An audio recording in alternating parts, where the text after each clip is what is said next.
Warning. This show may contain blunders, tangents, and inaccuracies. We try, but words are hard. Spoilers are inevitable. You've been warned. Lastly, the following is the opinion of two middle-aged media junkies. Try not to get butthurt if we say something you don't like. Viewer discretion is advised.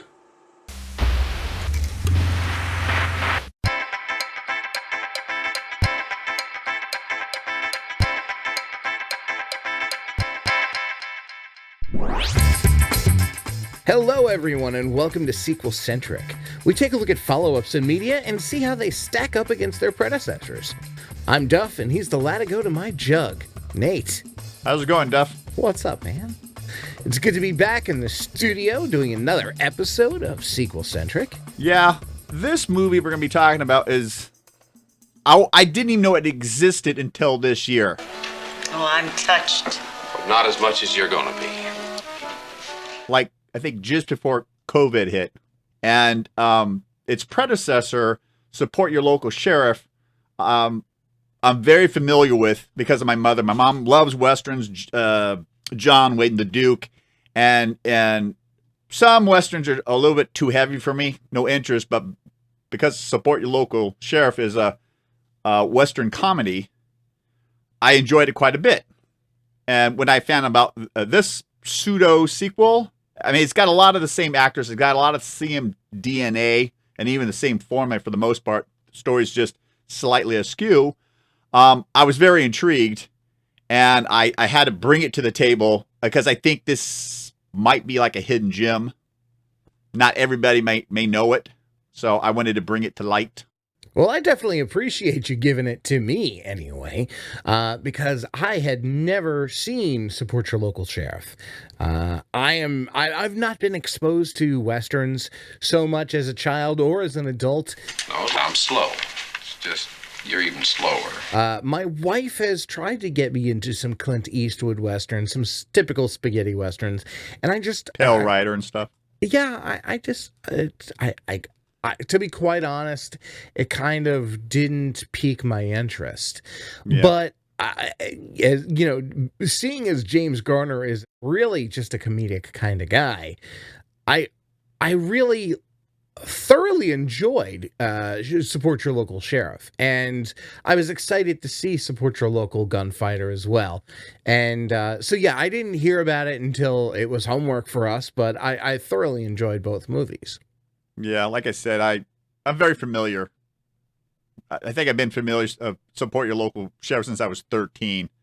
So to find this little hidden surprise was great. And then once we started, talking about doing this show, I thought it was kind of important to let everybody know. I don't think many people know about it. I mean, I didn't know about it. I can't remember whether or not my mother knew about it. Yeah. But plus another one that has a lot of the same DNA that came out in 1994, Maverick.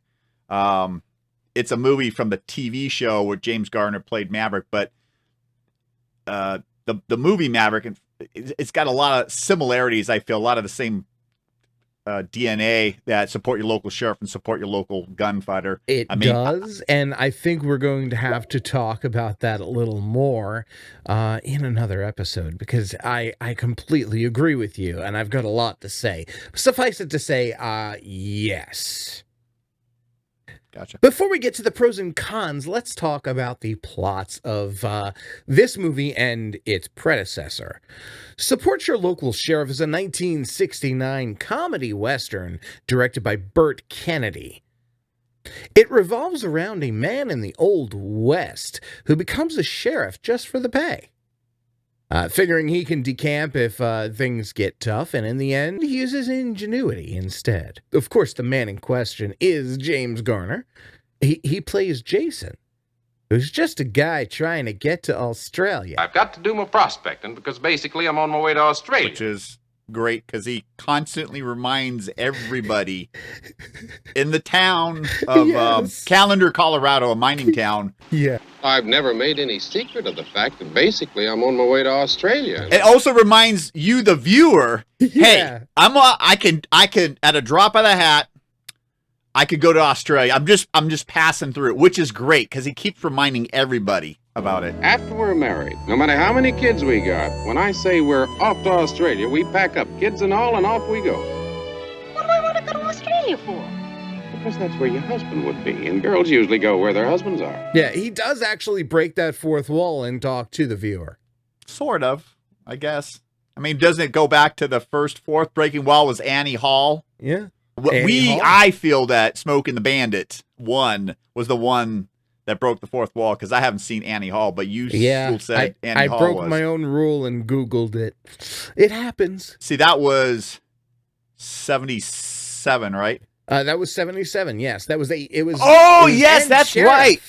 So I think, even though Google said 77, I have to say this is 1971, and Jack Elam in both movies broke the fourth wall. Yeah. Right at the end, he looks at you on both movies, and he. Patience, she never does get to go to Miss Hunter's College on the Hudson River, New York. But 7 of her daughters do. Yeah, it was such a great scene. So I think an update to the episode on Smokey and the Bandit 2, I'm going to have to call BS on Google and say that they broke down the fourth wall in 1971 and 1969. Well, shocker, the internet is not always right. Fire in the hole!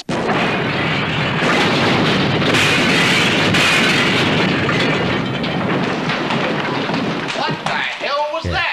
Google is not infallible. I need to watch Annie Hall at one time. Does it really matter when Jack Elam's doing it in 69? Even Local Gunfighter came out in 71. So that predates Annie really Hall. Does, by quite a few years. With this movie, Support Your Local Gunfighter, another movie directed by Burt Kennedy, where a con artist arrives in a mining town controlled by 2 competing companies. Both companies think he's a famous gunfighter and try to hire him to drive the other company out of town. In both movies, he is mighty witty. Oh, yeah. I think he's a little wittier in Gunfighter. Oh, for real. If not for the finger-crushing scene alone.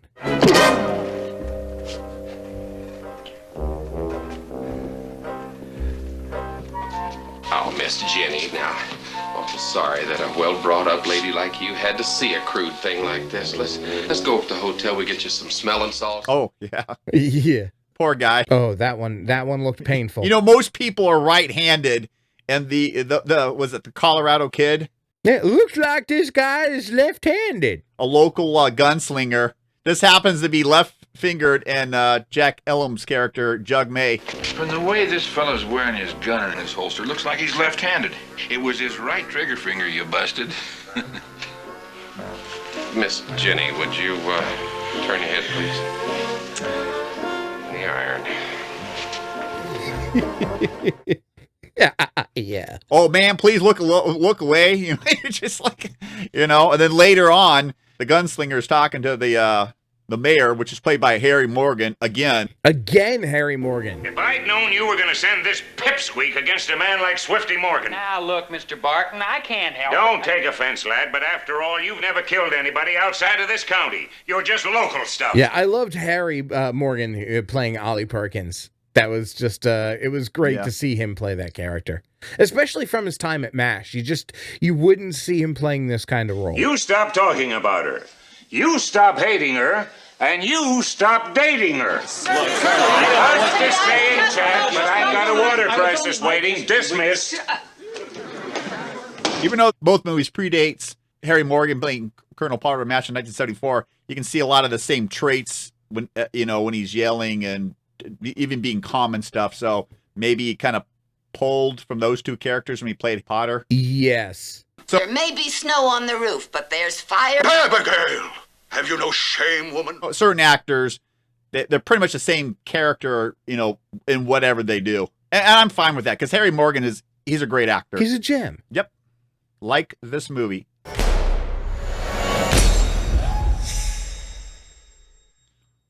One of the things I like about this movie is the fact that you got the same director, you have a lot of the same actors, you got some new ones in there, like different actresses playing the daughter, in Local Sheriff, it's Prudy, which is short for Prudence. And this one, her name's Patience, but the first time you meet her, like within the first, I think, 5 to 10 minutes of the movie, she's shooting up the town. The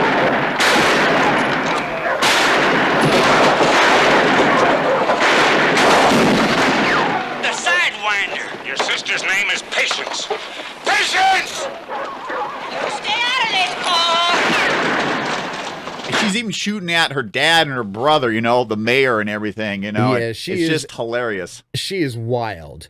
And the thing I like about her is she constantly reminds her father and that, hey, you need to get to the mother lode because I want to get sent back east. Now, I have sworn me a vow that I am going back east to Miss Hunter's College on the Hudson River, New York, for young ladies of good family. And ain't nothing going to stop. And if I don't get back east to Miss Hunter's College on the Hudson River, New York, for young ladies of good family, I am going to hate it a whole lot more. So I can go back east to Miss Hunter's College on the Hudson River, New York, for young ladies of good family. Now, put him up, I'm going to kill you. Then I can't go back east to Miss Hunter's College on the Hudson River, New York, understand? No. My pa gets killed, I'll never get back east to Miss Hunter's College on the Hudson River, New York, for young ladies of good family. On top of which he'll be dead. Now, I have to ask, who did you like more, Joan Hackett or Suzanne Pleshette? You know, it's a tie. It sounds like a cop-out, but both actresses bring something a little bit different to the roles, right? And even the thing is the fact that their names both start with the letter P. Yeah. They have a certain meaning, but they're both Spitfire. And we're talking about a strong female lead. You know, this is the late 60s, early 70s. You needed a strong, independent female lead back in those days. And heck, even today, a strong, independent lead is never underlooked. Yeah, I mean, both actresses held their own against James Garner's characters, you know, Jason McCullen and Latigo Smith. Yeah. And weren't afraid to take a swipe at, she tried to blow James Garner's character in bed. Hey, that's what she said. At Miss Ginny's place, which was basically a saloon / a bordello. House of ill repute. Yeah. Another pro that I like is, once again, James Garner's character is so likable. Kind of made a mistake, ditched his bride-to-be. He comes off the train at like 1 o'clock in the morning, and the mayor's there expecting this expert gunman. Did you ever hear of an eagle picking up a grown man and carrying him across country? No, I can't say that I have. Well, you have now. I come by eagle. Yeah. Anytime someone gets up in his business, he just says, like, hey, back off, or I'll pop you in the face. You know, it's just a little bit, just a slightly different take on his character than from, Jason McCullen, Support Your Local Sheriff, because he was a little bit more easy going, laid back, you know, like in the Eaton scene. Hold it!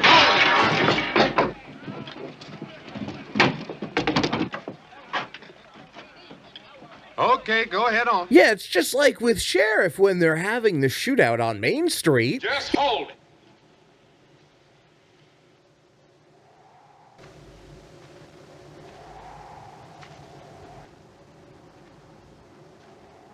Okay, go ahead. It's like he completely takes control of the scene wherever he is, and he does that with both movies.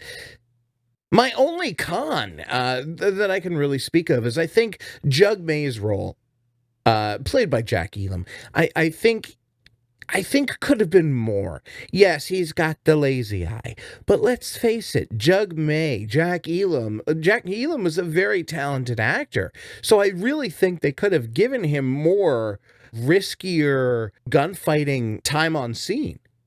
Yeah, like in Support Your Local Sheriff. This is just me, and maybe this is why I'll put this in my con too. I think they kind of watered down his character a little bit because he was kind of a nobody in Local Sheriff, but he becomes the deputy. So when you watch that movie, he was the horse handler on Friday and Saturday nights at Madame Orr's house, and then he becomes the deputy within 2 weeks, you know? Yeah.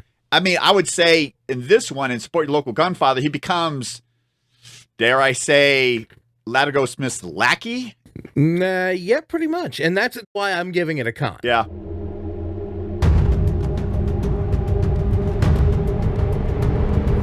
Nate, we've been talking about it for quite a while now. I think this is a no-brainer. Does it sequel? I think it does a very good job at sequeling, but for me, it just missteps to the side. It's got a lot of the same DNA. It's got a lot of the same actors.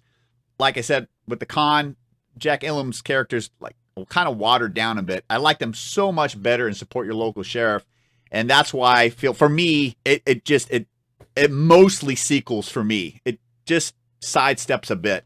What about you? I completely agree. If you're going to have a directorial sequel, which is essentially what this was, I think you need to keep the character names, the character traits the same, especially with the name Support Your Local. If you're going to have Latigo Smith, you need to have Latigo Smith. Not Jason, you need to have it the same. If you're going to have Jason, you need to stick with Jason. And for that, it did take you out of the realm a bit. Even while watching Gunfighter with my wife was just like, hey, okay, so they're not the same characters? And it's just like, yeah, I guess not. And I think it would have been very easy to build on Jason's character from the first movie. True, but, at the end where, when Jack Elam's character kind of does the verbal epilogue, how he goes into being governor. So they pretty much, that was a one and done deal. And like, I don't know the figures or stuff. I'm just pulling this out of my ass. Yeah. But I'm sure it was a success, like with anything. If it makes enough money and if it is a success, we got to do something. But they kind of did a great movie, beginning, middle, and end. And it's a really great movie. Once again, I'll put this in a good film movie category for me. Oh, for sure. Once again, sort of like Smoking the Bandit 2, let's try to recreate the magic, and it just, for me, sidesteps a bit. It's still very enjoyable. I haven't watched this one as many times as Support Your Local Sheriff, but the more times I watch it, it grows on me. Like I said in a previous episode, I can start to appreciate some of these older movies now that, I'm not 15. Yeah. I guess if you're going to nail my hand to the board, I would say, which I will if you don't. I think it mostly sequels. It sequels a lot better than a lot of other movies that we're going to do down the road. That is for sure. For sure. So that being said, Nate, give us your verdict. I would say watch this hidden gem. And I'm going to say buy it, but only if you can find it on one of those Western Movie Classics Blu-rays where you can get both Gunfighter and Sheriff in the same Blu-ray. Or you're just a fan of Garner, because I thought it was a fantastic movie. But for the regular masses and for most of our audience, I will say definitely watch it. Watch it. You have to watch it.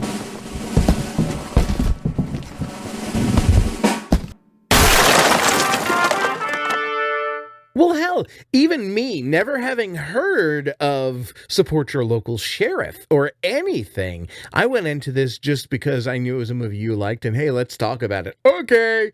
But it was specifically homework for me. But I thoroughly enjoyed it's a Western comedy, unlike, in my opinion, Blazing Saddles is a comedy Western. Exactly. Because Mel Brooks is going out of his way to poke and make fun of Western movies. Yeah, it's a satire. Like the John Waynes and the Man with No Name. Yeah. The Support Your Local Sheriff and Support Your Local Gunfighter is a Western comedy. Yeah. Which I agree with that, unlike Blazing Saddles, a comedy Western. Tomato, potato. Let's just call the whole episode off. Well, Duff, that's about it for today. You got anything else you want to say before we sign off? Yeah. Before we get out of here, I just want your opinion on two things, fine sir.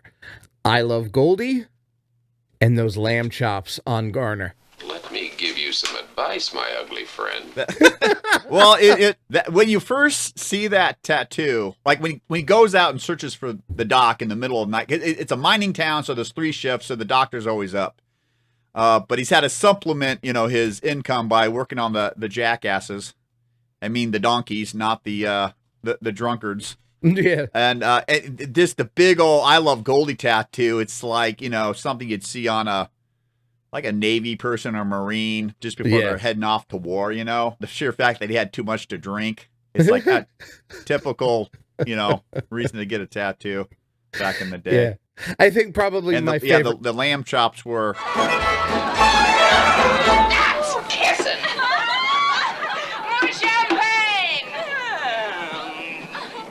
They weren't... Oh, I think they were there just enough where they didn't distract you. They, you know... But some of those Westerns at that time, like, you know, like Young Guns, they had the pork chops, and they're so damn fluffy. Yes. You know, this one, I think it was just right. I kind of like how he looked in Support Your Local Sheriff, but they had to make him just a slightly different character. I mean, I think he's more of a con man in Support Your Local Gunfighter. Yeah, but he does have a heart of gold towards Yeah, the he end. does. They both have a heart of gold, but I think, as you could tell in Support Your Local Gunfighter, he didn't have a problem breaking the Colorado kid's fingers, right? No, not at all. And in Support Your Local Sheriff, the two guys break out, and then Prudy kills him, and he runs across while he's getting shot at by his feet.